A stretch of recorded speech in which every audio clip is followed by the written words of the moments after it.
बिस्मिल्लाहिर्रहमानिर्रहीम। अस्सलाम वालेकुम नादरीन, आप यूट्यूब चैनल देख रहे हैं। मैं इमरान खान हूँ। नादरीन, पिछला वीलॉग हमने किया था विजय तलापति पे, जो जोसेफ विजय एक एक्टर और वहाँ पे इंडिया में सीएम बन गया तमिलनाडु में।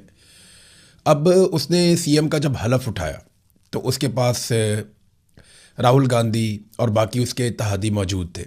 वहाँ पे उसने एक मरतबा फिर सेल्फ़ी ली, जैसे वो हमेशा अपने फैंस के सामने, अपने क्राउड के सामने, अपनी पार्टी के लोगों के सामने वो सेल्फ़ी लेता है। लेकिन इंटरेस्टिंग बात यह है कि उसने पहले ही बॉल पे चिक्का मारा।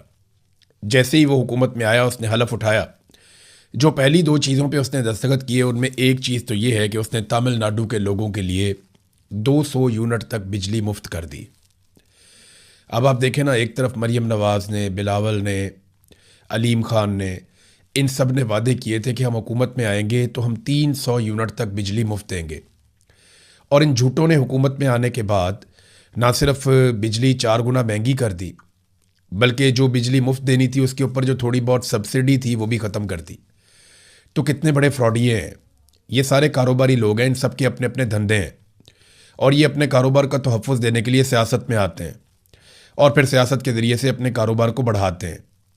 और वो शख्स अपना बड़ा कारोबार छोड़कर, फिल्म इंडस्ट्री में था, 200 करोड़ उसको एक फ़िल्म का मिल जाता था, वो छोड़कर सियासत में आ गया और आकर उसने पहला हुक्म दिया कि उसके सूबे के लोगों को 200 यूनिट तक बिजली मुफ्त दी जाएगी। इंडिया में ये पहली रियासत नहीं है जहाँ पे ये हो रहा है। इंडिया में इससे पहले भी कई रियासतें बिजली के ऊपर सब्सिडीज़ देती हैं, बिजली मुफ्त भी देती हैं। पंजाब के अंदर 300 यूनिट तक मुबैना तौर पे बिजली वहाँ पे फ्री है।